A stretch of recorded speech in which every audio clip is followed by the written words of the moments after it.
Satu ni silau dan satu ni tak silau. Inilah perbezaannya Huawei MatePad 11.5 2025 berbanding dengan tablet biasa. Korang tengok tu. Hui, yang ni kalau korang buat kerja memang sakit mata bila korang buat kerja dekat luar. Yang ni memang bagus sebabkan dia menggunakan Papermate screen. Jadi korang boleh buat kerja dengan tenang bila korang dekat luar. Dan yang paling bagus, dia kurangkan sakit mata korang. Alright, apa yang aku suka kat dia?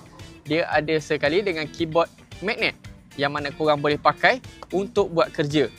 Kerja apa yang korang boleh buat kat sini? Jom aku ceritakan. First sekali, korang boleh menggunakan ini dia, WPS Office PC level. Apa yang korang ada? Dokumen, PowerPoint, Excel, dan semua ni korang akan dapat PC level punya. Contoh, kalau korang nak buat equation, semua ni memang dah ada.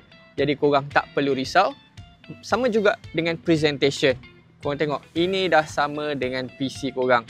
Jadi kalau korang daripada PC nak pindah kepada tablet, aku rasa benda tu tak jadi isu. Dan aku nak bagi tahu korang, dia punya Papermate screen ni sangat-sangat membantu bila korang melukis. Yang mana dia dapat membantu korang dengan geseran seumpama korang lukis pada kertas. Jadi kalau korang minat dan korang nak tahu lagi apa yang best pasal Huawei MatePad 11.5 2025 ni, cuba kau komen. Dan kalau korang nak, boleh dapatkan sekarang guys. Go!